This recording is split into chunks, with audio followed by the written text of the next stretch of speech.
and there's intimacy on the radio, and there's naturalness on the radio that can never be replicated on TV. The marvelous resurgence of radio as a political force in this country.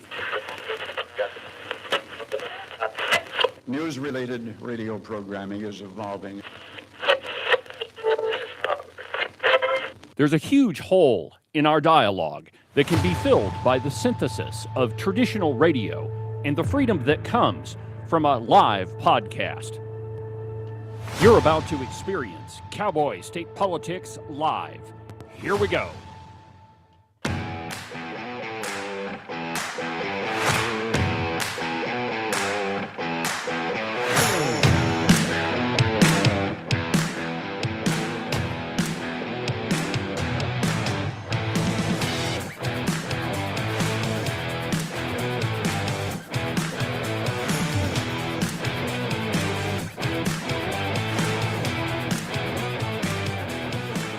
Good morning, my friends, and welcome to another tremendous installment from very high above all the puerile and insipid forms of Wyoming mainstream media. This is Cowboy State Politics. I, of course, am your illustrious host, David Iverson, firmly ensconced behind the silver Cowboy State Politics microphone and broadcasting to you from the base of the Bighorns at the Cowboy State Politics studio in Sheridan, Wyoming. Good morning, my friends, and welcome to the program. Happy Communist Day. If you didn't know that, that is exactly what May Day is. May Day and Labor Day, two holidays. Well, they're not really holidays, I don't think. Though I'm told that in some communities, May Day is celebrated as a holiday. But they're not really, and they're totally set up to glorify labor, and they were both started by radical communists. So, I mean, happy Communist Day, and you know what? It is appropriate that we're going to talk about the Wyoming Business Council on May Day. Now, of course, all right, they're not really interested in labor. They're just interested in giving away your money to people that don't deserve it, and that shouldn't have it, and that are probably going to go bankrupt with it. Absolutely appropriate. Well, welcome to the program, my friends. It's Open Line Friday.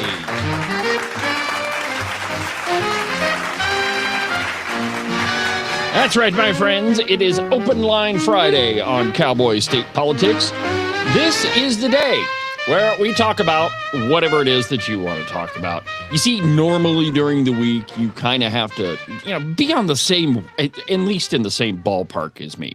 Not on Friday. On Friday, you are the people that direct this show in whatever, unadvised direction that you want to take it. So if you want to be part of the show, the phone number is 307-374-8989. 307-374-8989. The phone lines are open right now. So if there's something on your mind you've been thinking about all week long, if you want to complain about the socialists at the Wyoming Business Council, or, if you want to talk about Grandpa Augie, we're going to do that a little bit today, too. Whatever's on your mind, you just give me a call. One more time, that phone number is 307-374-8989. It's the number that's right here at the bottom of the screen. So, give me a call. If you want to talk, phone lines will be open all program long. But we begin this morning with, and I do want to tell you about May Day. You know me, I love history, and I love telling you where these things start and, how they've changed. But today, front page of Fox News says that there's 6,000 protests, and they're red and blue. And it's very bipartisan, very, very, very bipartisan. In fact, you know what? Let's go there real quick. Just let me get to the article. I saw it before. Here it is. 600 groups with $2 billion in revenue are mobilizing over 3,000 May Day protests in a red-blue alliance, according to a probe. The Democratic Socialists of America chapters, groups funded by China, China-based tycoon Neville Roy Singham, led the network with Democratic groups, including the California Democrat Party. And I quote, some 600 groups, including hardline communists and groups affiliated with the Democratic Party, are mobilizing all over the country to demonstrate for May Day, socialism's high holy day. That's actually in the Fox News piece. A Fox News digital investigation has identified a sprawling red-blue network with a combined annual revenue of about $2 billion, organizing some 3,000 protests and events and advancing what critics describe as an anti-American agenda. They've called for Americans to skip work, skip school, and definitely don't go shopping. At the center of the May Day mobilization, which has expanded from earlier indications, is a network of communist, socialist, Marxist, and other far-left organizations led by chapters of, you guessed it, the Democratic Socialists of America, and a network of other groups, including the People's Forum and Party for Socialism and Liberation, and the Answer Coalition, and of course, you can't forget Code Pink, funded by the American-born tech tycoon Neville Roy Singham, he doesn't live in America. Nope, he conducts his communist activities from Shanghai. The Communist Party of the USA has rallied workers to, quote, rise against MAGA on May Day, promoting leaflets by the People's World and the Marxist-Leninist publication. The Revolutionary Communist Party has put out a call to dismantle the, quote, capitalist imperialist system. The Maoist Communist Union has summoned members to join the anti-imperialist contingent at the New York City protest. Do you see where this is going? And, you know, we always hear that, oh, that doesn't happen in Wyoming. That doesn't happen in America. It's not true, my friends. Not true at all. There are communists among us. And here's the funny thing. You know, everybody uses Joe McCarthy as the whipping boy of, you know, rooting out, you know, coming up with shadowy groups that aren't there. Turns out McCarthy was right. There were communists hiding all over the place, and they were big in the entertainment industry. Why wouldn't they be? The group that puts out movies that everybody watches. Why shouldn't they try to get some communist propaganda going in there? Well, I mean, that was, you know, Joe McCarthy was a long time ago, and here we are some 50, 60, 70 years later, and we're still dealing with them. Why? Because the natural bend of man is towards a communist system. You know, the reason why America was called the American experiment is that nobody in the history of the world had made even the suggestion that man could rule himself, that you didn't need a king or you didn't need a czar or a potentate or, you know, anything like that. That man by in and of himself is able to do his own thing and make his own decisions. And it was pretty much the consensus across Europe that America was going to fail pretty early on. And we have had our bouts with it. I mean, there have been, you know, several instances. In 1812, not that long after the American Revolution, we fought against the British again. Many historians refer to it as the Second American Revolution. And then the communists showed up. And it is, you know, you heard Mom Dami call it the warmth of collectivism. Well, there's nothing warm about collectivism. In fact, the thing that has created the greatest amount of prosperity in the history of the world is our capitalist system of free enterprise and liberty. Without economic liberty, you're not free to prosecute your own life.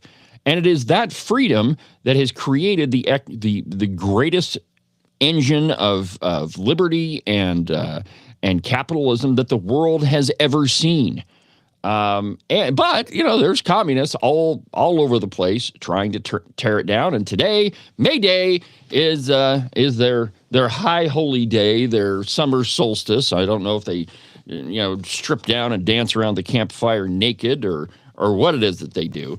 But it's a high holy day. And here in just a second, I've got a piece right here on the stack of stuff to kind of give you the rundown, the history of May Day.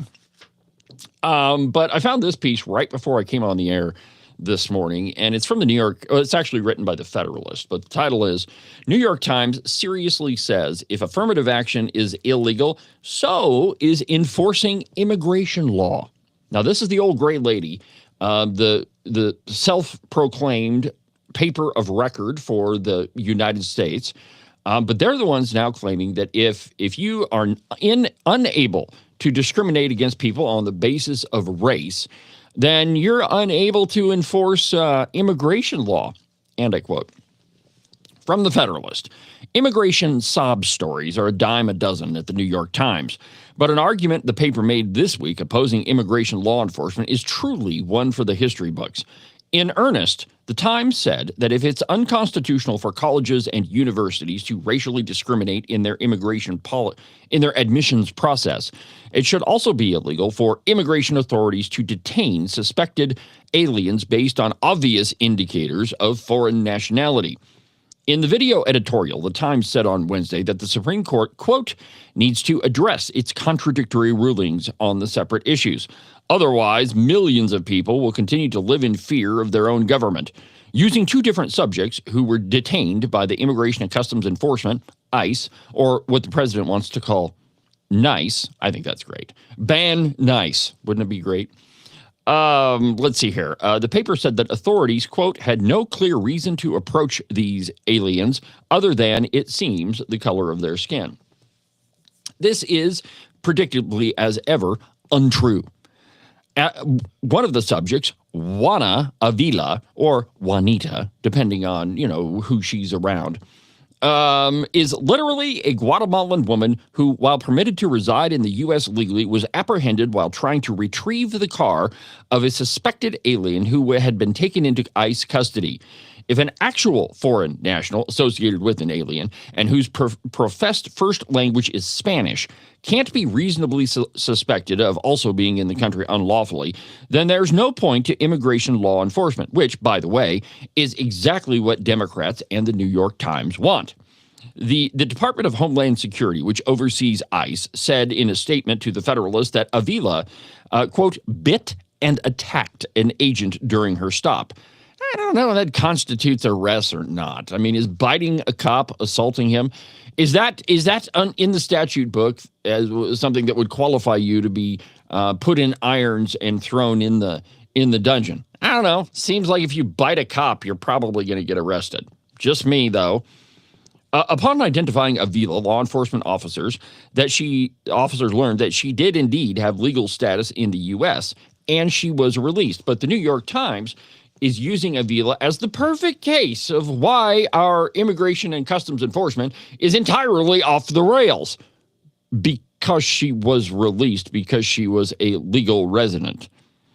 The other subject in the Times video, Javier Ramirez, was detained for haranguing officers who were engaged in law enforcement operations at a car lot in East Los Angeles. He admits in the Times video that when officers subdued him to the ground, quote, I was trying to move from it. The reason for his resistance, he says, is that, quote, I remember the video of George Floyd, and I'm like, I don't want to die. It's not clear whether, like Floyd, Ramirez called for his mama, was high on fentanyl, or had tried stealing from a convenience store at any point prior to the altercation. In any event, it's worth repeating that resisting arrest is probably both dangerous and it's also a crime, which means you get thrown in the hooskow for it. Even when the suspect is having flashbacks to a drug addict who died while doing the same thing. DHS said in a statement that Ramirez, quote, was arrested for obstructing law enforcement, a felony, and a federal crime. But according to the New York Times, if we can't discriminate based on race, well, then you can't enforce immigration law either. It is absolute buffoonery, my friends, what we're hearing from the media, both at the New York Times and in other. Just wait. We'll get to that, the Wyoming media, a little bit later on in the program. Oh, I forgot to tell you, our pal Rebecca Bextel is going to be joining us at the top of the hour.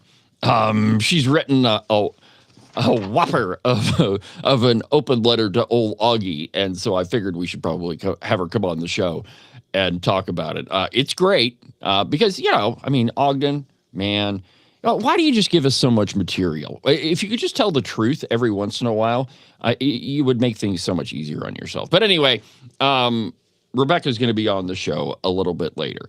But see, the Wyoming media, the New York Times, the Washington Post, all of the media outlets one of the things that they struggle with the most is telling the truth, because they are entirely agenda-driven. And when you're agenda-driven, then, the truth doesn't really matter to you, whether it's looking you in the face or if it's smacking you upside the head. But the media generally is not in the business of just reporting the facts and telling you what's happening in the world. Rather, they're in the business of pushing their own political agenda. And why is that? Well, because many of them are government funded, if not directly, indirectly. Take, for example, all the newspapers in the state. And unfortunately, we cannot group the cow pie into this. But newspapers in this state, all of them, receive a giant amount of your tax dollars through public notices. In fact, many of these newspapers wouldn't exist at all if it weren't for public notices, which by statute have to be published in the paper of record. And most of the time, Wyoming small towns only have one paper that happens to be subsidized by you. And so media outlets, they don't really have any fear of going under or any fear of not being able to produce their drivel because they get your tax dollars to do it. And so there's nothing preventing them, like, I don't know, the free market and having to actually sell newspapers. There's nothing preventing them from, publishing their own bull crap, which they do on a regular basis. And all you have to do is open up the opinion section, or not even the opinion section. You just open up any of them, the Wyoming Tribune Eagle or the Pravda on the Platte, and more often than not, it's printed right on the front page. So anyway, not unlike immigration enforcement, that one, just blew my mind. All right, so what is the deal with May Day? Why do I say that it's a socialist holiday? Why is it a holiday at all? Well, I found this piece and I actually used this piece years ago in an episode of the podcast on May Day, describing exactly, giving you the history of what happened on May Day. And this one is from The Guardian, and it was written in 2012. But the title of it is May Day is Not About Maypoles, the History of International Workers' Day, which is what May Day is. This is not where you go prance around a pole and make pretty patterns on it. It really has nothing to do with that. It is about the workers of the world unite, socialists. But this piece is written by a guy named Richard Seymour. Here's what he says. If you see a history of May Day in the newspapers this year, it is most likely to recount the mystical medieval origins of a pagan fertility festival. And though you may never have seen a maypole in your life, you'll be assured that a ribboned piece of birchwood is the sign and the sanction of May Day. Now, how special is that, right? We festoon a giant pole with all sorts of ribbons and make it all pretty, and that's what May Day is not about. This has little to do with the reason that May Day is celebrated in England, or in America, by the way. This Richard Seymour guy, he's British. Or why it is an international holiday, or why the Occupy movement, granted, this you have to understand, this piece was written at the height of Occupy Wall Street, is planning a global disruption today. And I started out the show from the piece with the piece on Fox News saying that there is this massive nationwide protest thing that's happening today. I'm going to go drive around Sheridan and see if I can find the Democrats. And who knows? Sometimes I go talk to them and just say, hey, do you understand what it is that you're protesting about? Explain it to me. And sometimes I just take pictures of their signs. A lot of times the thing that they're carrying tells you more about them than if you were to listen to any of their inane drivel. But anyway, it is the International Workers' Day. And as such, it is, in the words of Eric Hobsbawm, quote, the only unquestionable dent made by a secular movement in the Christian or any other official calendar. And its past is more rowdy than it is suggested by the imagery of dancers serenely waving hankies and bells. And it started in the late 1880s. The origin of our present holiday lies in a fight for an 8-hour working day in which caused the leaders of the Socialist Second International called for an international day of protest to be held at the beginning of May in 1890. And they did so just as the American Federation of Labor was planning its own demonstration on the same date. The UK protest actually took place on a Sunday, and in London alone, it attracted around 300,000 protesters to Hyde Park. So this was no small demonstration. I mean, it was a big, giant protest. Initially, May Day was intended to be a one-off protest, so they were just going to do it one time. But when they realized how popular May Day, how popular their one protest was, they said, well, heck, why don't we do this every year?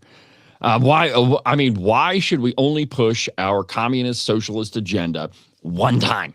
Maybe we should just continually doing it, and that way we'll attract more members.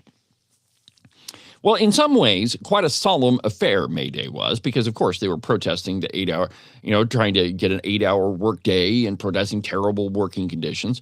I mean, there's no question during the Industrial Revolution, both in Europe and in America, that working conditions for workers were, to say the least, absolutely horrible.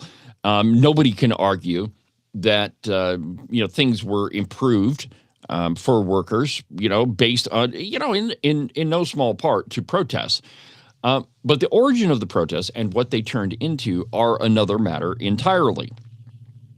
May Day did not merely enact internationalism and working class solidarity. It celebrated these things with the familiar paraphernalia of badges, flags, art, sporting events, and heavy drinking. You might think that this sort of protest originated in Wyoming with the amount of booze that was floating around. From 1900 to 1918, the leadership of Europe's growing socialist parties were often worried by the threat of repression coming from governments and businesses and attempted to avoid excessively confrontational demonstrations.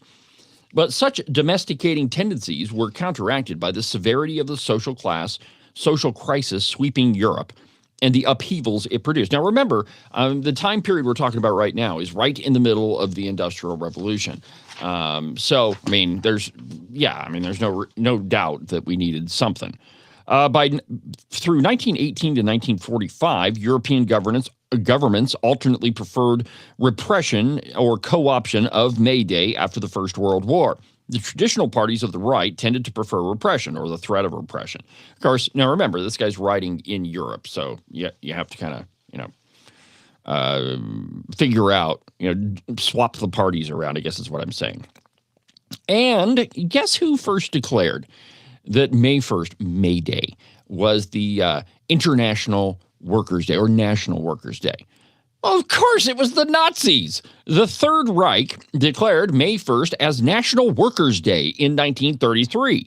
But the original meaning of May Day reappeared at the darkest moments of the Nazi era, and when it was celebrated in the Warsaw Ghetto, which launched an uprising against the regime. And then fascist Italy tried to abolish May Day because, of course, the fascists, you can't have a bunch of workers trotting around, protesting if you're a fascist government. They've already got you in power, so you don't need all the troublemakers. Interestingly enough, we often refer to, when we think of socialists and communists, we think of the Russians and the 1917 Bolshevik Revolution.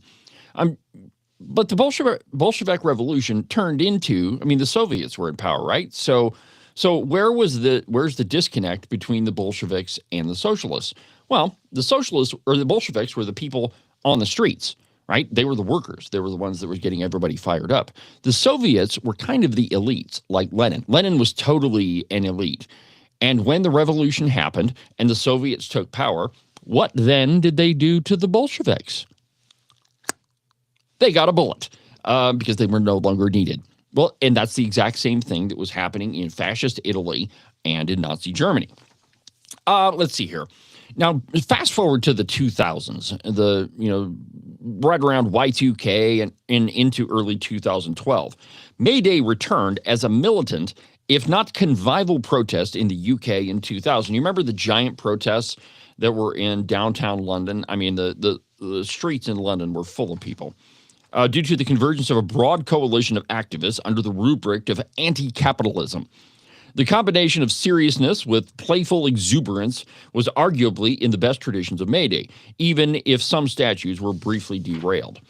But anyway, the history of May Day, what we're, I guess, celebrating today, is not one of fun and drinking and celebration and, like I said, festooning a pole with fancy, pretty ribbons.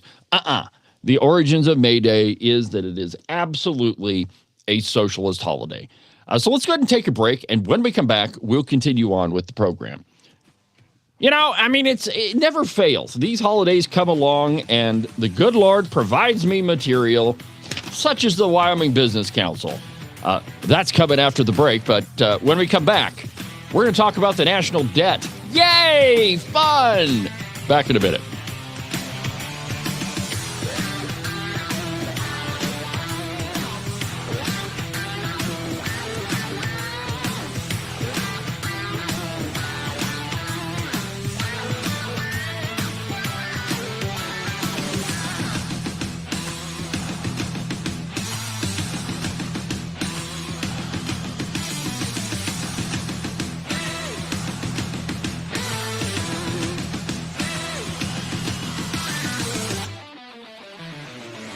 Are you tired of all the meaningless political drivel floating around right now? Endless commentary that really doesn't have anything backing it up? Do you long for the days of true investigative journalism coming from an authoritative source who really doesn't care how popular and apparently good-looking a politician is?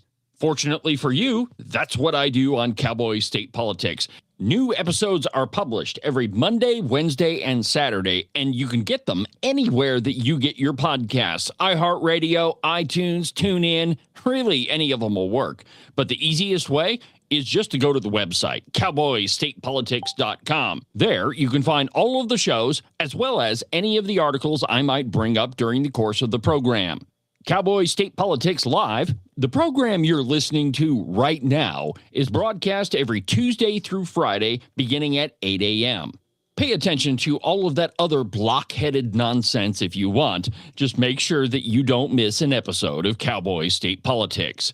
And now, back to our program.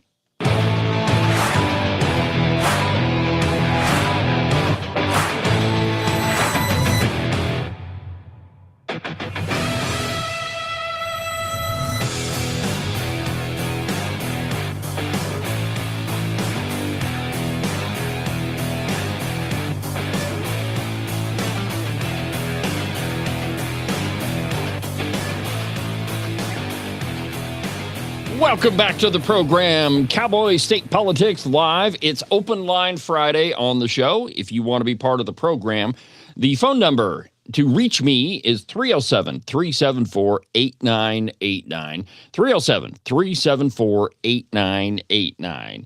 Again, just to give you kind of a rundown of what we're going to be doing on the program, at the top of the hour, my pal Rebecca Bextel is going to be joining us. She's got that op-ed or letter to old Augie that she wrote. It's actually pretty funny, and I've got a couple of video clips to play when we're talking. And, I've also got a quick interview that I did with John Baer last night. And you know what? Let's go ahead and do that right now. So you may have seen in the cow pie that the judge tossed out the lawsuit against the Wyoming Freedom Caucus. And I have to apologize in advance. I thought about going back and trying to get some of the sound from the floor debate concerning this whole thing, and it was just going to take me too long. But I think I can walk you through what happened. So 2 sessions ago, before the 2024 election, there was a budget footnote. Now, again, remember, this is before the Freedom Caucus had or not the Freedom Caucus, the conservatives had control of the Wyoming House of Representatives. So Albert Sommers was still the Speaker of the House. Bob Nicholas was still the chairman of appropriations, and conservatives, we didn't really have any power, except, of course, during the budget session to stop anything that we wanted. I say we, but what I mean is, conservatives. Well, there was a budget, and so around the same time was when Colorado was trying to remove Donald Trump from the ballot, and they did, and it goes to court. And at the same time, our Secretary of State, Chuck Gray, filed a brief with the Supreme Court on behalf of President Trump. It was an effort to assist in trying to keep Trump on the ballot. Well, there was a budget footnote that was added to the budget that said that the Secretary of State could not engage in lawsuits outside of the state's borders without the permission of, the rest of the legislature. I think that's how it went. Now, there are some pretty interesting rules on the floor of the House of Representatives and in the Senate for that matter. You can't use proper names on the floor. So if you are referring to, and usually not even like an office or a city or a town. And so if you are referring to Donald Trump, you might say something like the guy who's running to move back into the big white building in our nation's capital. And I know that it sounds ridiculous, but it all relates to decorum, right? So if you can't use proper names and if you can't refer to one of your colleagues by name, the theory being that it'll kind of tone down some of the personal attacks on the floor. So when this budget footnote came up for discussion, there was talk all the way around it of what it really was. And I believe it was Agent 29, Representative Pendergraft, who at the mic said, I think we all know what this is about, or something to that effect, referring to, the lawsuit or the brief that Secretary Gray filled out. And we ended up defeating the footnote. Well, during that election, the Wyoming Freedom Caucus's campaign arm, the Freedom PAC, sent out mailers that said that all of these legislators voted to take Trump off the ballot. All right. Well, with campaign advertising, and they never talked about this. I think the only place you heard this was on this program, but they actually sent out 2 campaign mailers. And the first one, it just basically said, for example, JT Larson voted to keep Trump off the ballot. That was the headline grabber. And that's a pretty good one if you ask me. And then a little bit later on, like a week or 2 later, they sent out another mailer that clearly explained what the first one was about.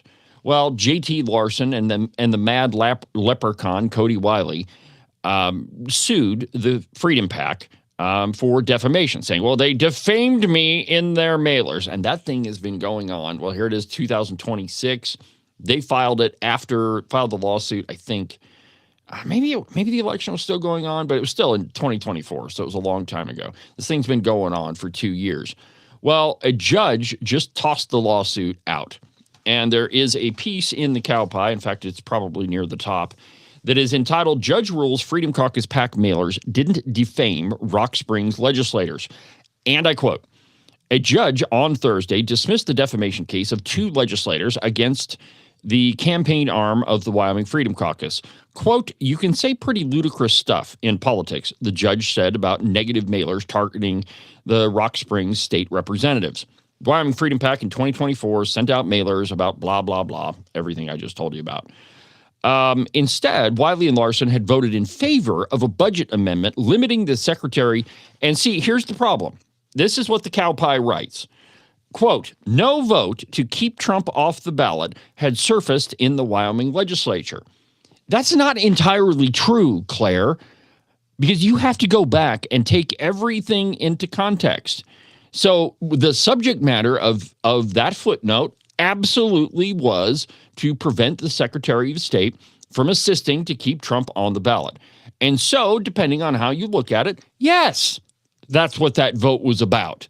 Now, you're correct. Was there an explicit vote to say, all in favor of keeping Trump on the ballot, say aye?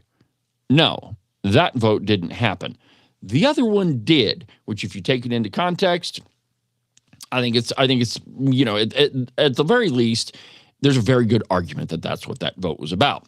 Here's Claire McFarland goes on, quote, instead, Wiley and Larson had voted in favor of a budget footnote limiting the Secretary of State's office from using taxpayer money on out-of-state lawsuits in which Wyoming wasn't a party.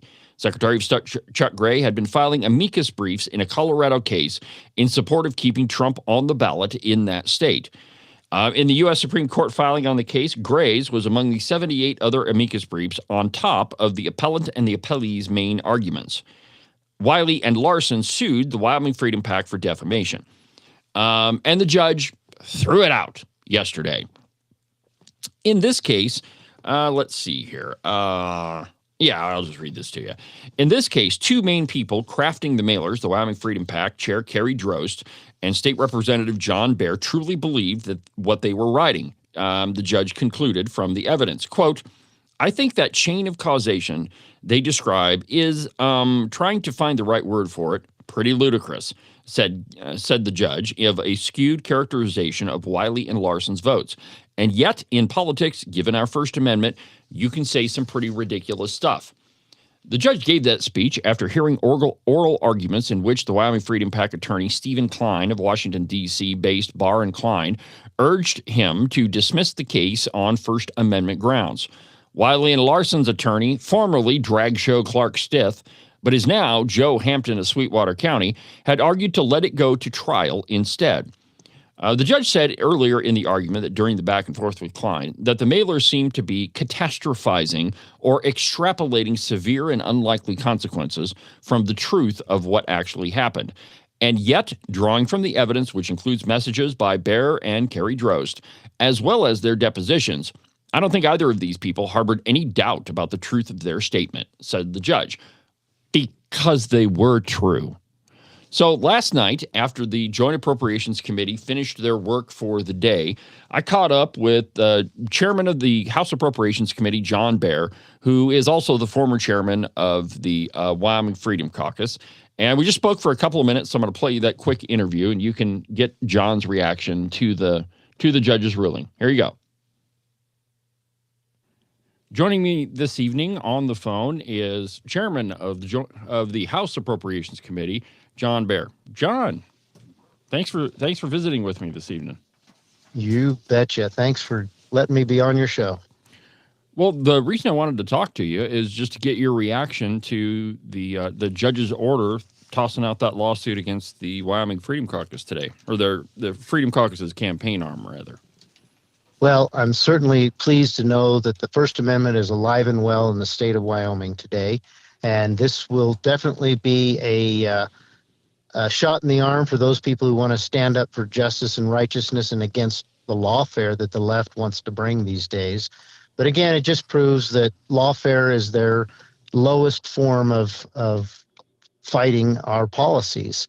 And I hope that this will be an encouragement to people to continue to exercise their First Amendment rights and not be drawn into an atmosphere of fear based on the left threatening lawsuits, and frivolous ones at that.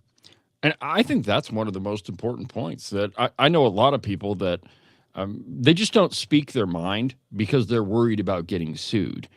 And I couldn't think of a more high-profile, Wyoming high-profile case that disproves that theory than yours. Yes, and we had concerns with the left really held all the cards. They determine who our judges are. They have the attorneys. So it was really a stacked deck against us. But fortunately, the law prevailed here, and that's what's really important. And I'm just tickled that it came out the way that it did. Well, and I think the judge was, ruled the way he should have. Just real quick, I know you're on your way to dinner, but real quick, could you just give my listeners the 30-second rundown of what the actual lawsuit was about? Yes. So there were mailers that the Freedom PAC sent out just describing very clearly what the left or those legislators who pretend to be Republicans were doing. They were trying to defeat an effort by the Secretary of State to defend our right to have Donald Trump on our ballot.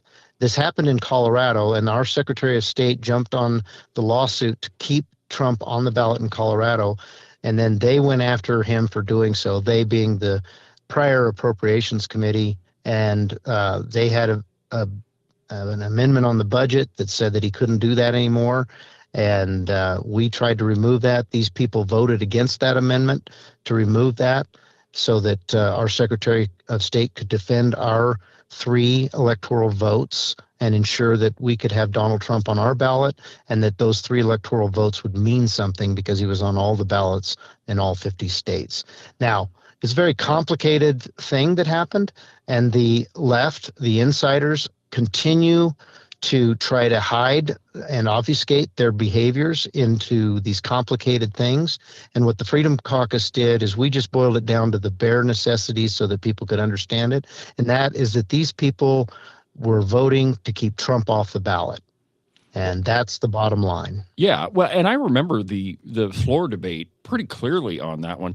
And it was the reason that issue wasn't specifically brought up on the floor is you guys can't use proper names on the floor. So all of the arguments surrounding it were, well, the guy that's in the big white building and all of this. Yes.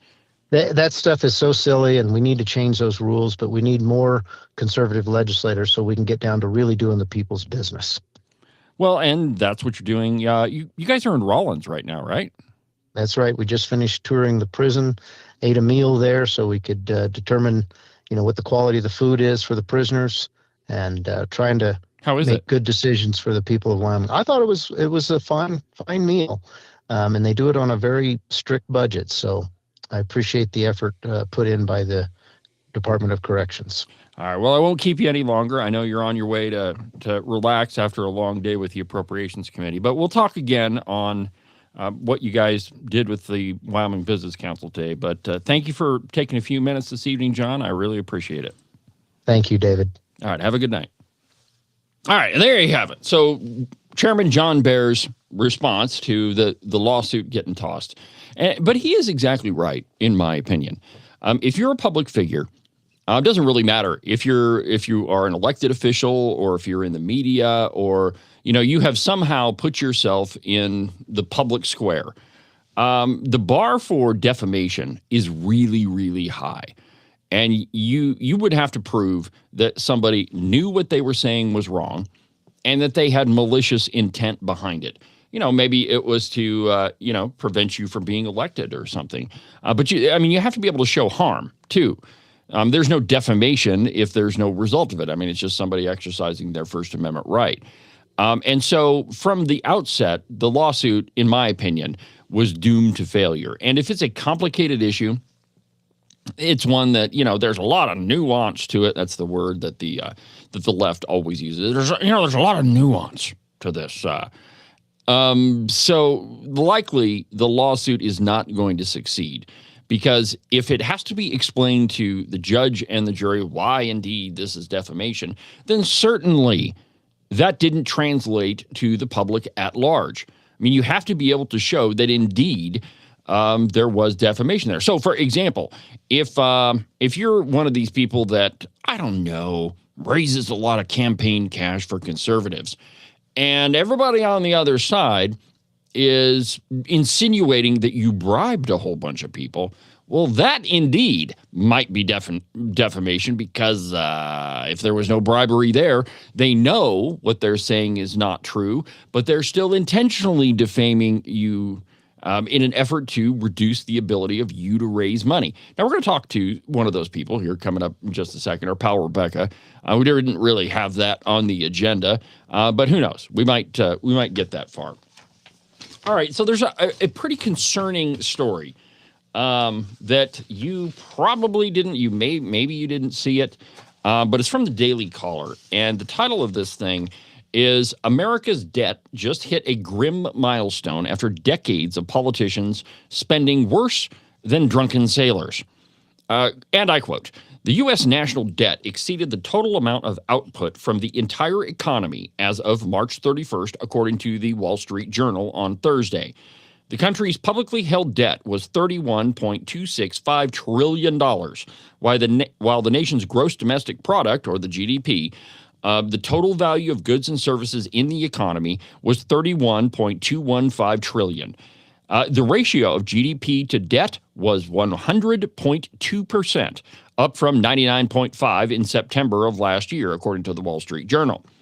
The government now spends $1.33 for every dollar that it collects in revenue, with budget deficits running consistently at around 6% of GDP. That figure will continue to rise unless drastic spending reductions are made, which seems unlikely given the lack of serious budget cut proposals making their way through Congress.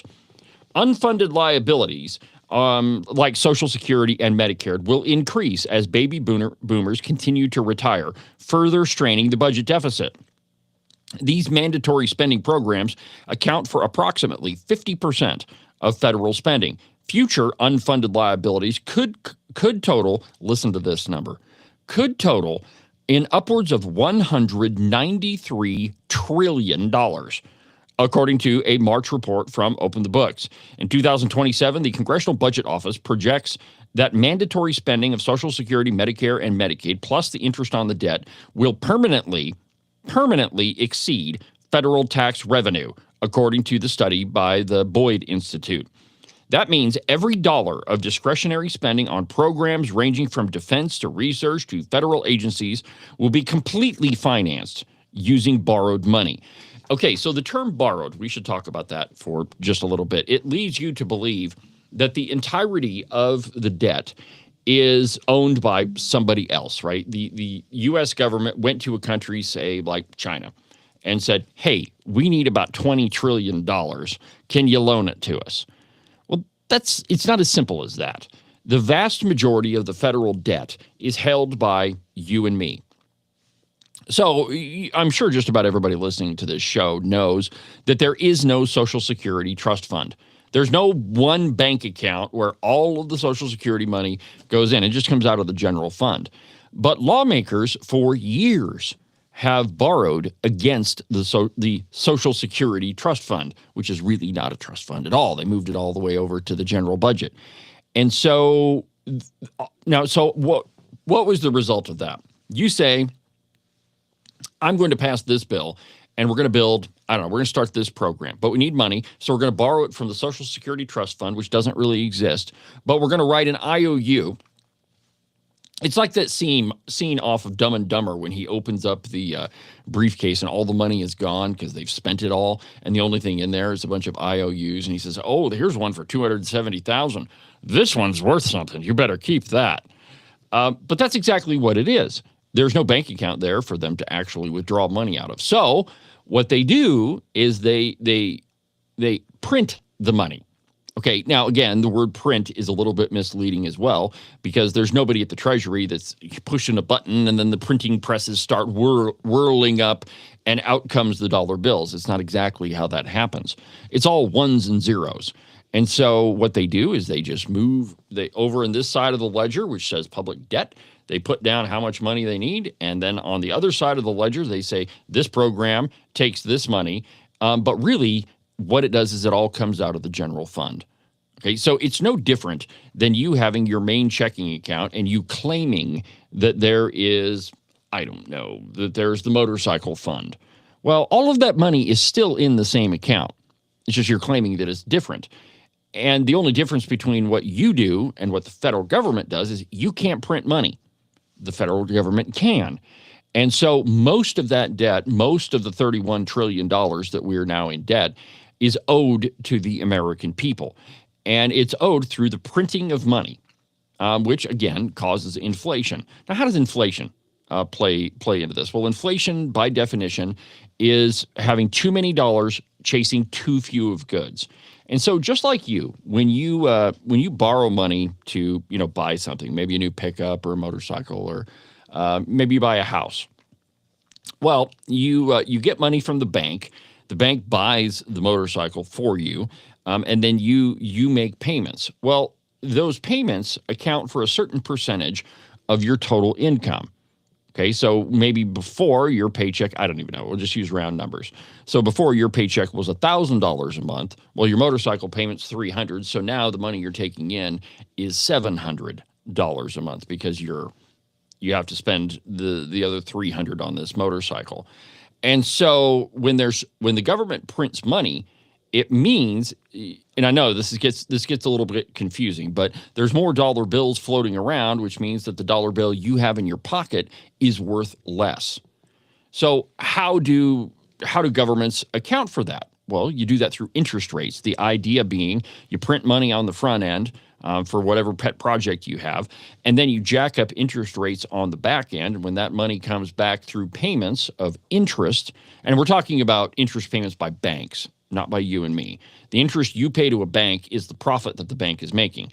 The interest that the bank pays to the Federal Reserve, that's also a payment, but it's essentially a tax. So, in theory, what the government should do is they jack up interest rates so it costs more money to borrow, and on the back end, they'll take that extra money that they've printed over here and take it out of the system here, and so it's just one big cycle.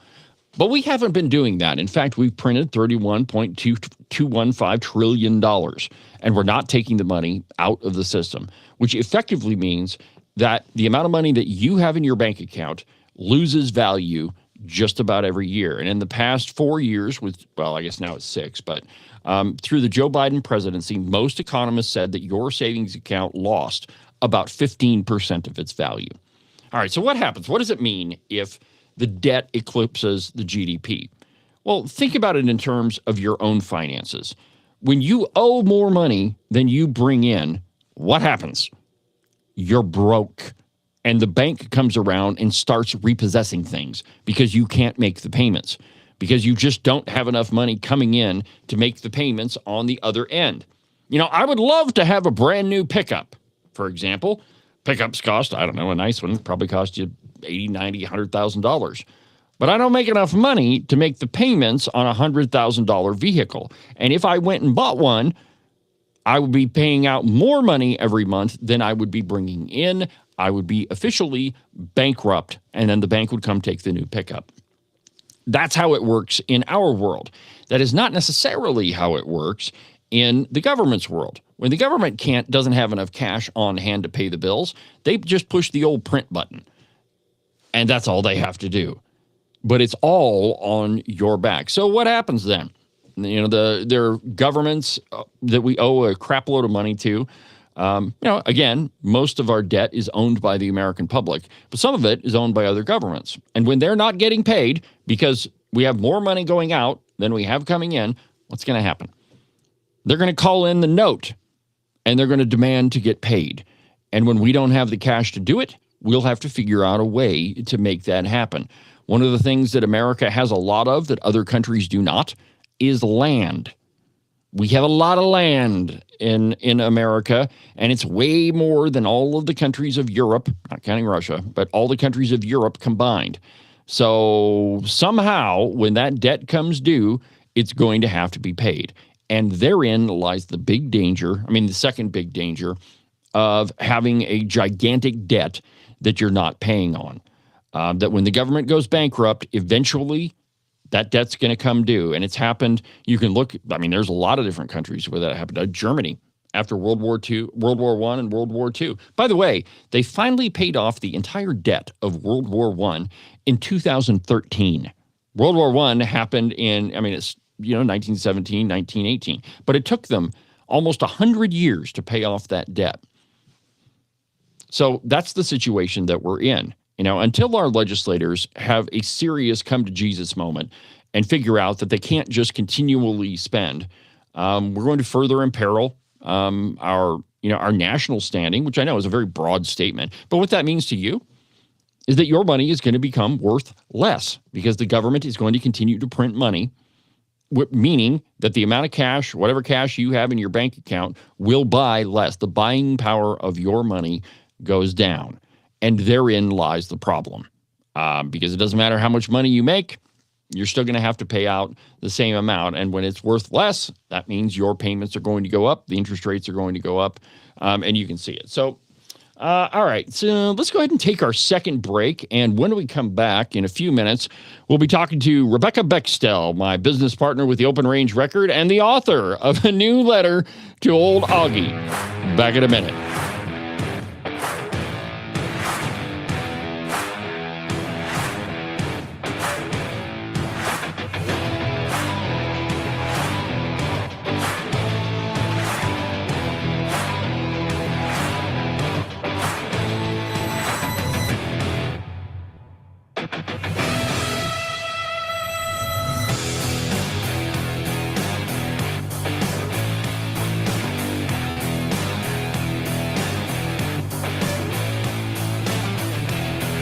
Make sure that you subscribe and follow the Cowboy State Politics podcast. You can do that from the website, cowboystatepolitics.com, or anywhere that you get your podcasts.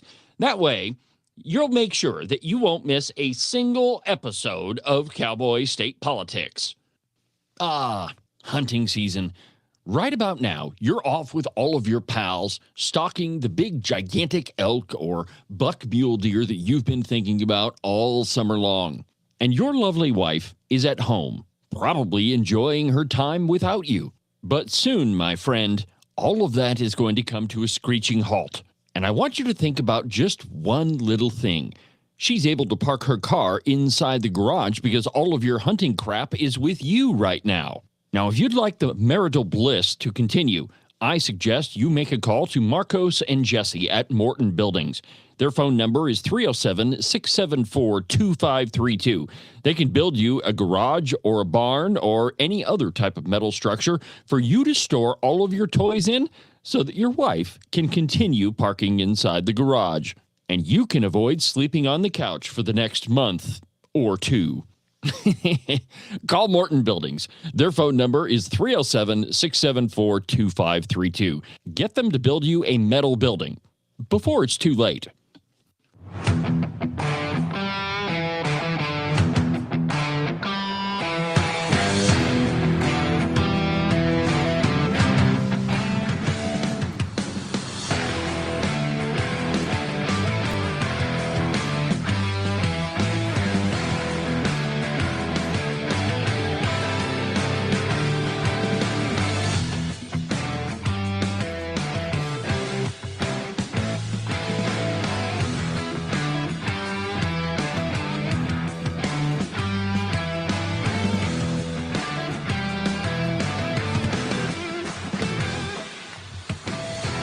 Welcome back to the program, Cowboy State Politics Live. I'm David Iverson, doing what I was born to do with talent given to me by God Almighty himself.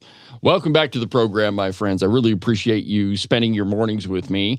Every time you watch a show, like and follow and share the thing. And, if the platform you're using to watch the show on allows you, leave me a review. I know that everybody else says that, but it absolutely does help. So like, share, review, do everything you possibly can with the program so that we can help build this platform. We've got an election going on. The filing period is, in about 2 weeks, it's going to open. And so we'll know exactly who is running for office and who was just running at the mouth saying they'd like to run for office. You see, you never really know until the last day of the filing period who's in and who's out. And my guess is, some of these rich folks who have jumped in the race, and there's nothing wrong with being wealthy and running for office. I think if you're a successful business person, we need more business people in public office. There's a reason you were able to build a successful business. So the same principles ought to apply. A lot of the people in our legislature have never signed a paycheck. They have no idea what it takes to make payroll. They've never had to do that. They've never had to deal with employee issues, and yet these are the folks that are passing policies that other businesses have to follow. So, it's wonderfully contradictory. Well, wonderfully is probably the wrong word. Hideously contradictory is probably better. Well, anyway, my friends, it is Open Line Friday on the program, and the phone number here in the studio is 307-374-8989. If there's something on your mind that you want to talk about, or if you just want to be part of the conversation, 307-374-8989. Now, there's a number of things that happened yesterday. The Joint Appropriations Committee had the Wyoming Business Council in front of them. And one of the board members, he's the head of LCCC, the Laramie County Community College down in Cheyenne, and he said that he really wants to come on the program, and I am totally in favor of it. Absolutely, I am. I don't know if he is going to really enjoy himself, but anyway, well, let's ask Rebecca. Rebecca, welcome to the program. Thank you so much for having me, David. Good to be here. Well, I'm glad you could find the time. See, it's a nice, pretty day there in Jackson. It's beautiful. Very beautiful day. All right. Well, so glad you could join the show. We got a number of things to talk about.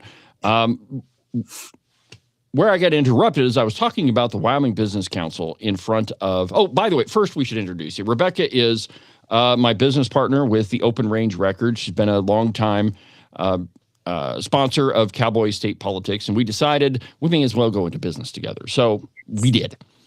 So I guess let's start with you and your good friend Augie. So Yes. So tell me, what possessed you to write that very nice open letter to Mr. Ogden Driskill? I hate when people talk out of both sides of their mouth. And then there's nothing worse.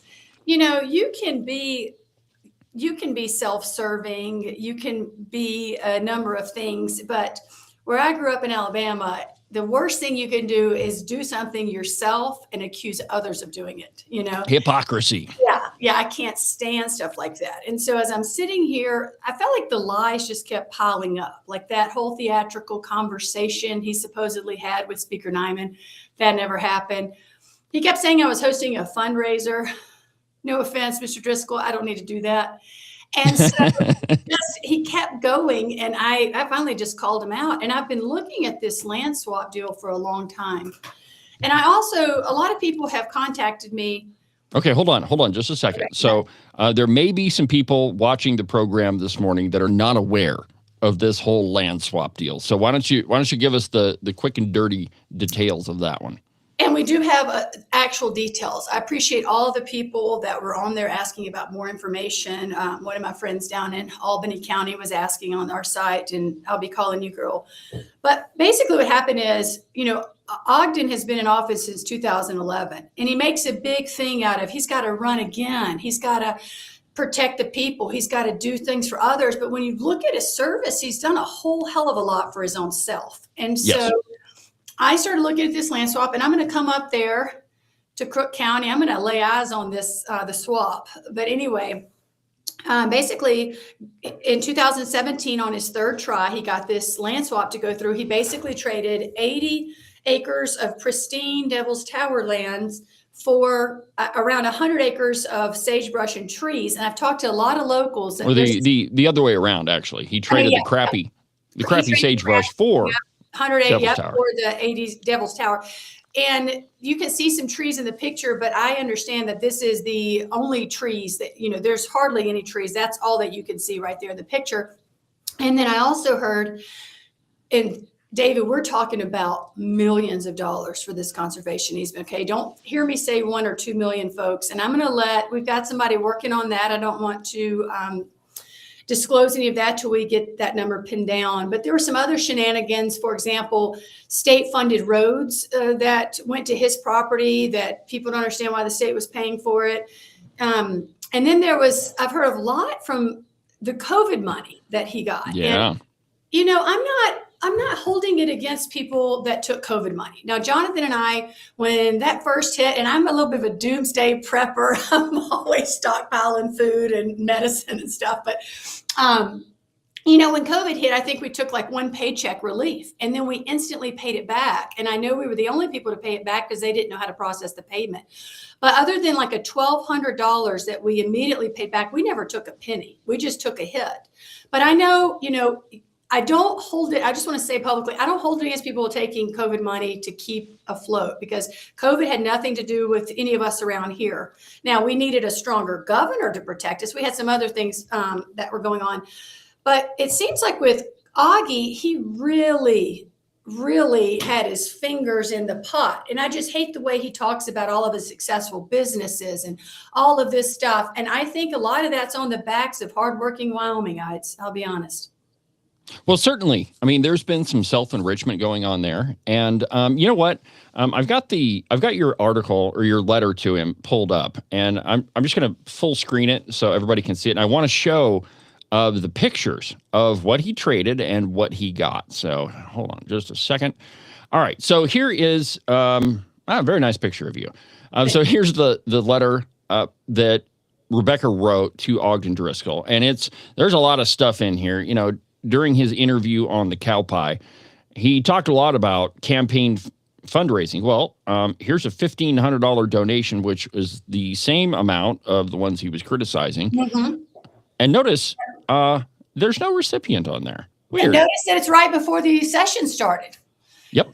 So he has a big problem with public donations and then broad daylight being handed out. And I understand people have a problem with the optics and stuff. You know, my side of the story is still, where was I supposed to find these people in their hotel room that night? But, you know, we had nothing to hide. And I can't say so for Mr. Driskill. All right. So the picture you're looking at right now, that is the chunk of land that he traded. Okay, so Augie owned this piece of property. And Rebecca, it's not only you that's been told that that is the best picture of that property, that the rest of it is kind of crappy. So he traded this parcel for a parcel with this view. Oh, my God. I don't know about you, David. I'd rather have that 80 acres in Devil's Tower. If it's equal, then that means that some members of the public would prefer this piece or the other piece. It's clearly more valuable when there's clearly no about it. And on those conservation easements, and we'll get into this more on part 2, those millions I was talking about. I've heard from a lot of the old timers in the area and others that what he actually took the money to conserve is something that never would have been useful anyway, like a piece of vertical property that you couldn't have used. And so that's why I talk about suspicious conservation easements. Well, and it's, you know, it's the easement, it's the land swap. I mean, and you know, when you're in public office, and by the way, that land swap, it happened while Augie was in office. And guess who else? You got to be like above reproach. I mean, there can't be any question about it. And with that one, man, I spent, I guess it was last week or the week before, I spent quite a bit of time over in Crook County. I went to a private turkey hunt. Turns out I cannot hit a turkey head with my gun. But anyway, I heard a lot from a lot of people about that land swap. And my question was, okay, is this still like a big deal over here? Because it happened a long time ago. And I think people are frustrated that no one knows about it, but go ahead. Yeah. And I mean, that's the answer I got. So on the Open Range Record, we've got a piece coming that is going to be pretty detailed. And, you know, we've got the original file from the land swap. And so there's going to be a lot of stuff, you know, in there that, you know, most people probably don't know, like those pictures. And can we just touch on who was in office? Yeah. Someone said it was Christy Racina. She didn't have anything to do with this. No, I don't think so. It was Governor Matt Mead, and then Ed Murray, Cynthia Cloud, our disastrous Governor Gordon. He was the treasurer at the time, and Jillian Balow, the congressional candidate. So It's just stay back as usual. Yeah. Yeah, well, I don't see any reason why we shouldn't elect her. Whatever. I'm friends with Liz Cheney. So I've got a piece of video from an interview that Augie did on the Cow Pie on March 31st. It's kind of long, but I know that there's some things in there that you want to respond to and that you wrote about in your letter. So let's go ahead and play that, and then I'll let you respond to it. Let me just get to the right spot here. 5/1, May Day. Happy Communist Day, by the way, Rebecca. Thank you very much. All right, here we go.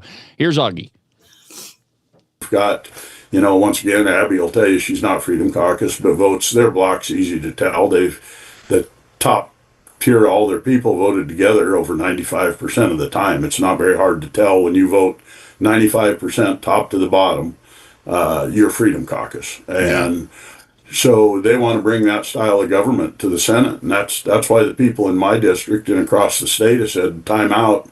We're not sure we want text from D.C. coming to tell our people how to vote and money from Jackson buying their way on things. And they really have. Whoa, all right, hold on there. You can't tell me that that old Augie, hold on here. Let's get to the right. All right, I think that'll work.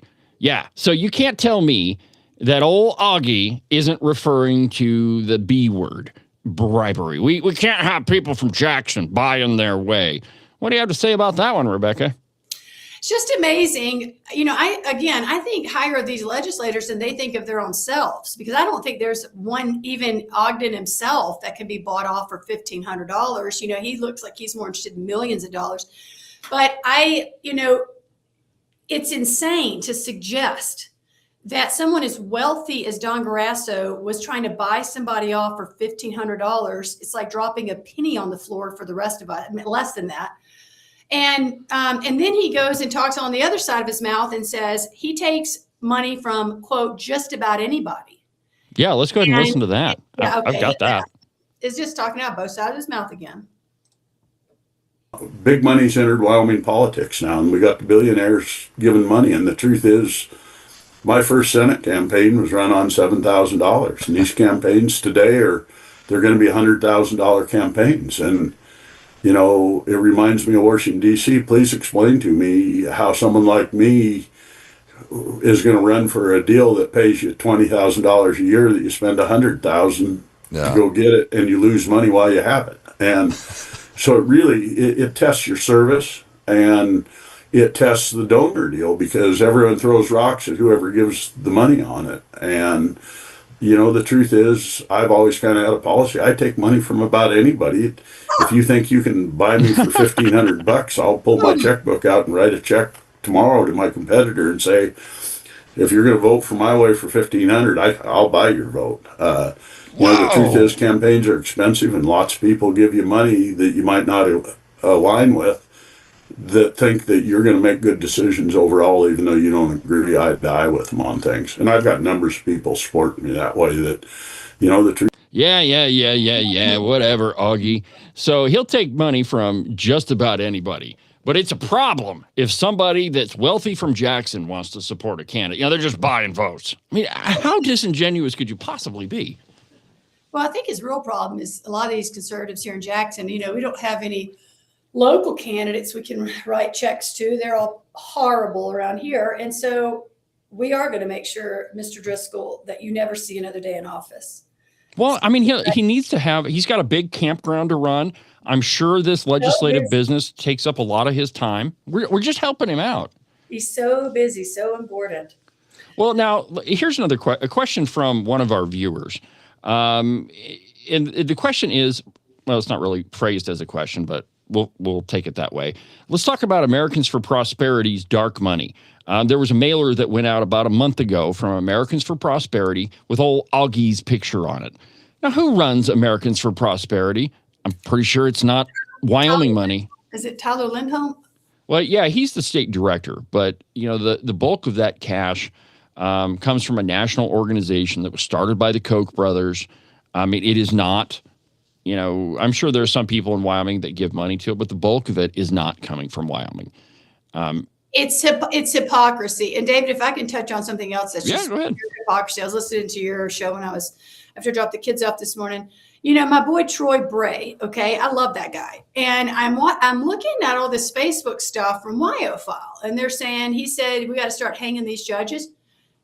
I'm sure he didn't literally mean go drag them out of their house, but he can say whatever he wants, right? So now we've got WyoFile, which is heavily supported by Liz Storr and the Storr Foundation, okay? And we have Carlene Provenza, who I'm pretty sure committed perjury. She said one thing about the picture she took, and then she said another thing under oath. But they said, well, she doesn't have to follow the rules in the House. She's got her right to free speech. She doesn't need to get in trouble. She has the right to free speech. Well, does Troy have a right to free speech? It's like you don't get it both ways. You can't just sit there. But and that's fine. I don't care. I've told you this 100 times. I don't have friends that are Democrats because I can't be friends with somebody that's going to screw me over. It's just a thing with me.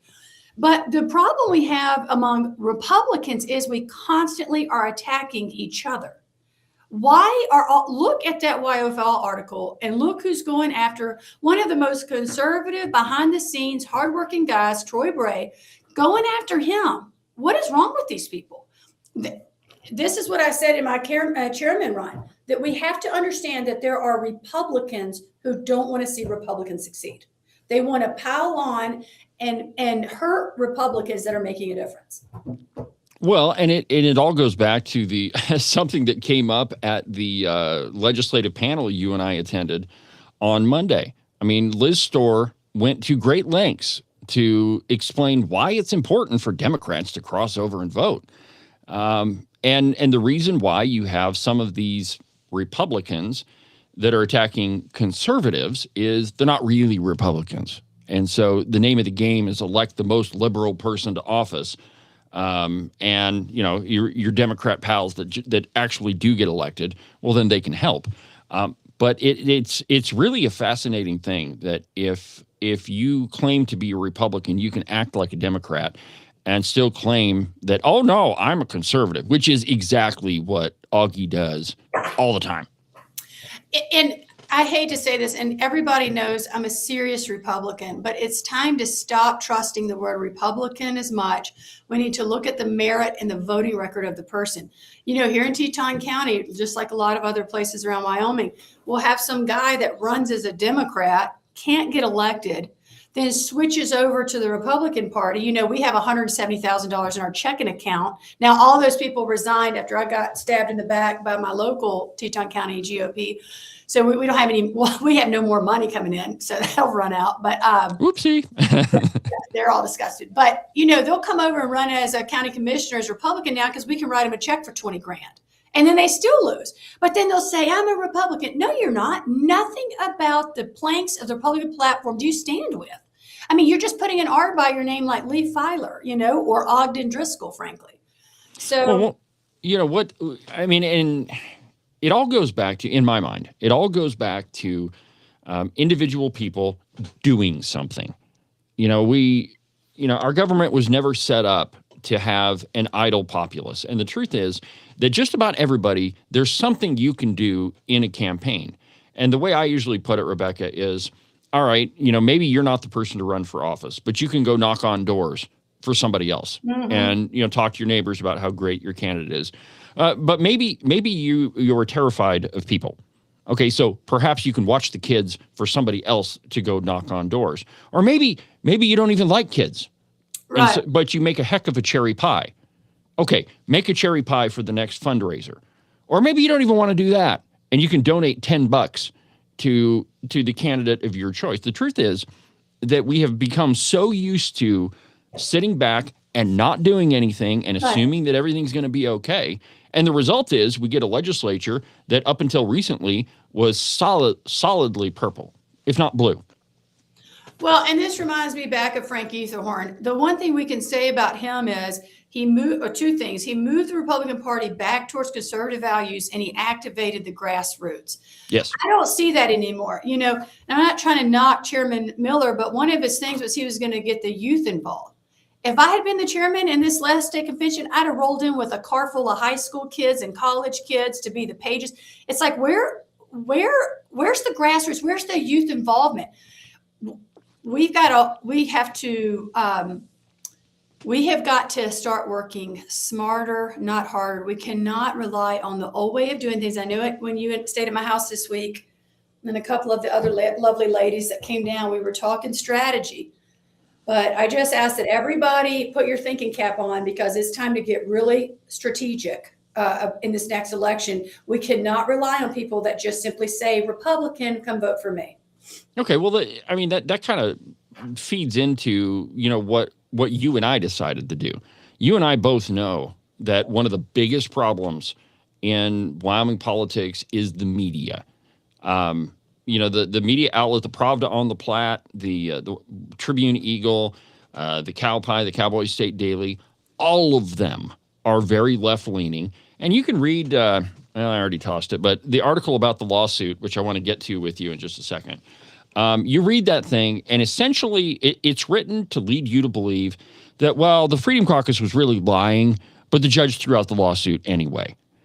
And it's the bias of the media that you and I decided to take on. And so, you know, again, what do? Well, we started a media company. And, you know, our point, and I don't know how successful we've been at this, but when we started, our whole goal was just to report the news, to have, and I think we've done a pretty good job of that, Absolutely. And all these haters out there, they keep saying, Rebecca's a journalist. I'm sorry, when did I claim I was a journalist? Yeah, ma'am? never. I graduated with a finance degree from the University of Alabama, and I went on to be a waitress and a beverage cart attendant, and now I'm a mother. I never claimed to be a journalist. And that's our whole point, David, with Open Range Record. There's plenty of people that have a lot to say all around Wyoming. They've never had a platform because they don't want us to go after Ogden Driskill. They No. don't want us to tell the truth about these things. And so for all of you ladies out there that are hating me on Facebook and saying that she's a journalist, I never claimed to be a journalist. No. I'm sorry I couldn't satisfy all of your desires, ma'am. I'm not. But we did find a couple of people, several people actually, that do a heck of a job. Mm-hmm. And just because you don't have a piece of paper that says you're a journalist hanging on the wall does not mean that you don't have something to say, and it doesn't mean that you can't research, and it doesn't mean that you can't write. The truth is, we found a whole bunch of people that love writing and are really good at it, but the reason why outlets like the Cow Pie or the Tribune Eagle or any of them wouldn't publish their stuff is because they're conservative. And yeah, and I can tell you for a fact that I spend a tremendous amount of time when a piece comes in. I get an email. Hey, David, I've written this article. I spend a lot of time going through it and flagging. Okay, this is opinion. This is opinion. This is opinion. Here, and I'll send it back and say redo it. And sometimes it takes 3 or 4 iterations, and then even then, when we send it to our copy editor, she flags some stuff. And so, the point of journalism is to report the facts. If you want to be an opinion writer, fine, be an opinion writer. But those two things are different. The news is different than opinion, and so that's what you and I set out to do, and we're being amazingly successful at it.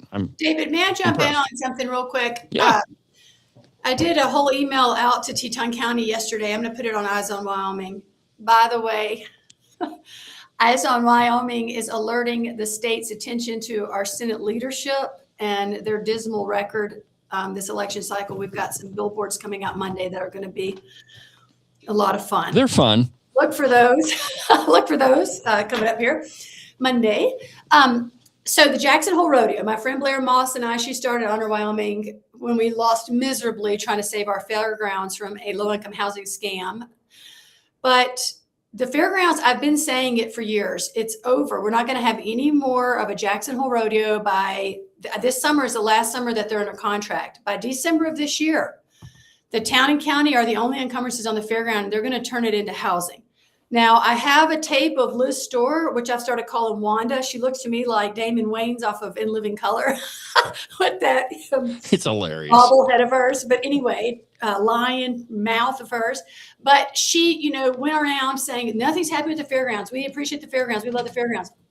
Don Grasso, one of my good friends, he brings these inner city youth out every year it's the poorest district in America. The average salary is $13,000 a year.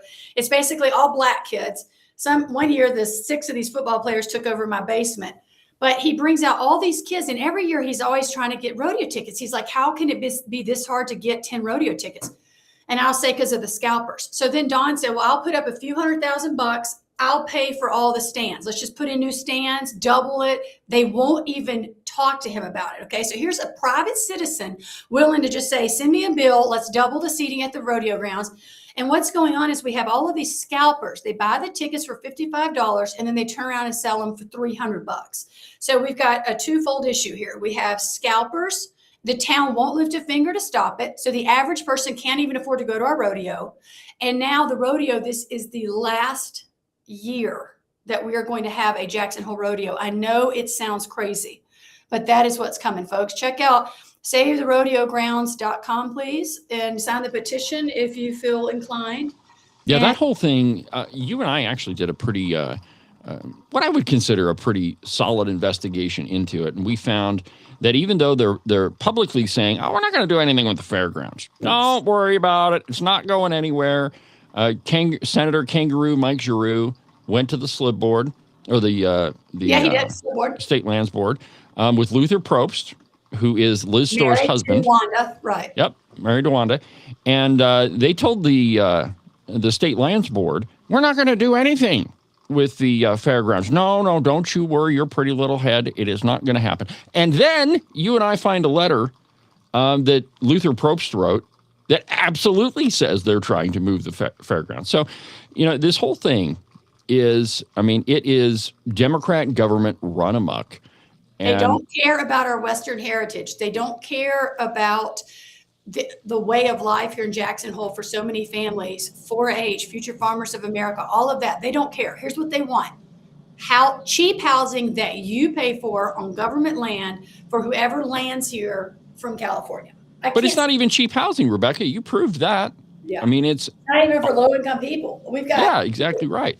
Oh, all right, by the way, there is on Wednesday in Cheyenne, the WCDA, Wyoming Community Development Authority, is hosting a Future of Wyoming's Housing Seminar in Cheyenne at 11:30 a.m. Call me if you want to come with me. I'm going to be there. And we're going to go watch, Kurt Meyer's going all over the state saying we need all this money for low-income housing. Folks, it goes to wealthy out-of-state developers. When you hear Kurt Meyer say we got to have money for low-income housing, the poor aren't getting a hand up. What's happening here is wealthy, well-connected people are enriching themselves to build these complexes that then don't pay any property tax. And also look at the rap sheet on some of these buildings. It's like a ghetto in Mexico. And so they are redesigning our state. Don't fall for it. I'll be in Cheyenne. If my husband lets me stay an extra night, I'm going to be there. I'll take you out to dinner. Let's go to the WCDA thing. I'm also going to be at the Stockmen for Liberty event on Monday night. And if anybody knows how to find any agates in the Guernsey area, please give me a call because I don't know about agates, but I have some beachfront property around Guernsey I'd like to sell to Augie. Maybe I'll trade it for a piece on Devil's Tower. So all right, let's move on. Something else I wanted to talk to you about was the Freedom Caucus, or the lawsuit that got tossed that was accusing the Freedom Caucus of defamation. You and I haven't had a chance to visit about that. What's your take on it? Talk to me. I'm so glad that they prevailed. I know the person that helped fund that entire lawsuit, and it was getting sticky at one point. I thought it doesn't matter what the law says. The odds are stacked against the Freedom Caucus. I'm so glad to see them prevail. Now we're going to get, like you said earlier, the media narrative that really they're in the wrong, the judge just made a bad decision or whatever. I'm proudly standing with the Freedom Caucus. And I think that the average Wyoming voter does, the average guy just working his fields, the average rancher, the average, patch worker, whatever. They stand with the Freedom Caucus. These are hardworking folks that believe in the Constitution, believe in our state constitution, and that is what the Freedom Caucus stands for. They are the exact opposite of Ogden Driskill and Barry Crago and, that whole bunch, Steve Harshman, Vomit, Tom Lovenow, gross. Gross. Even what happened to Scott Clem? I know we've talked about that. Actually, I have a piece in the stack of stuff here where he's trying to explain why he switched his political allegiances. I'll tell you what it was. He became a county commissioner and, started spending other people's money, and he thought it was fun. I don't know. That's my guess anyway. But I think that this whole phenomenon of people saying the Freedom Caucus is terrible, there is never anything behind it, right? If you ever run into one of these people that says how bad the Freedom Caucus is, just say, name me one thing that they've done that's bad for the state. Just one, and explain it. And what they'll probably tell you is, well, they tried to take $40 million from the university. Do you know how much money you pay the university every year? Have you ever been there? Have you seen the statues that they've erected on out-of-the-way walking paths? Do you know how much money actually gets wasted there? And it's a tremendous amount. And what we get out of it is DEI classes and ecofeminism and, all of this, social justice garbage. And even when the legislature told them, hey, no more DEI, what did they do? They just moved the professors around and started teaching the same thing. Mm-hmm. But hardly any of these people can explain to me, or, the Freedom Caucus did this, and this, and these things are bad because of that. No, it's just a media narrative is all it is. It really is. And David, as you know, I'm working on a documentary about the low-income housing scams around the state. So I've spent a significant amount of time lately in Casper, home of the miserable Kim Summerall Wright and Casper Housing Authority and Wyoming Community Development Authority. And I'll sit there and talk to these victims, okay? These are largely white people that have had tough times or whatever. And they are so misinformed. When I start getting to know them, some of them will seem against the Freedom Caucus.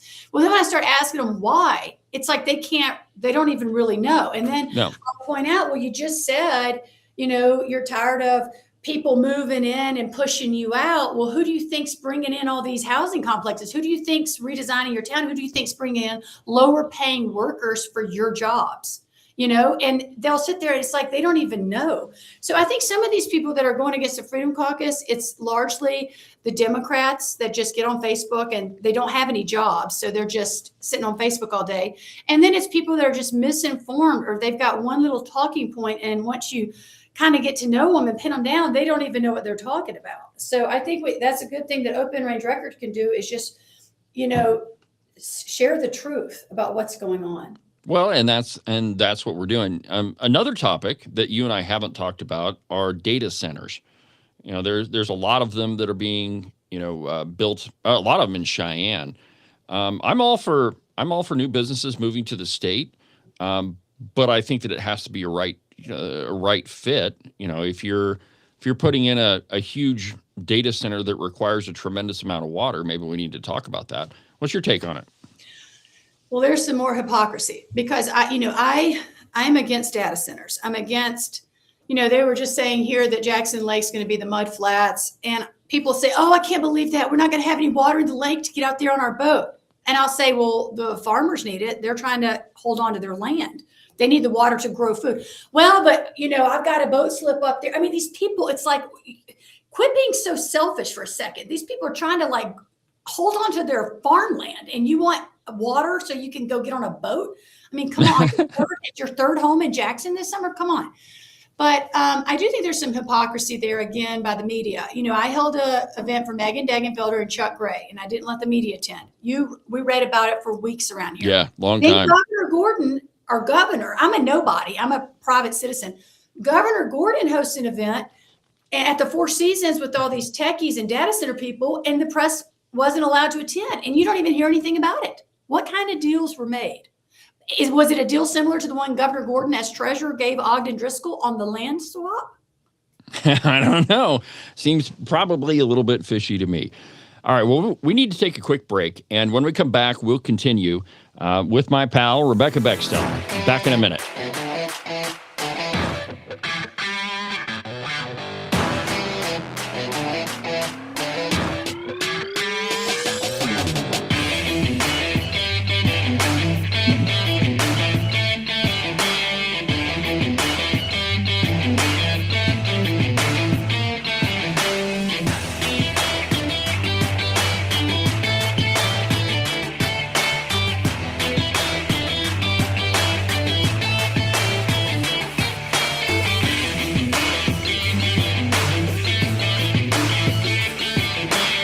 Yeah, I know. The weather seems to be toying with us.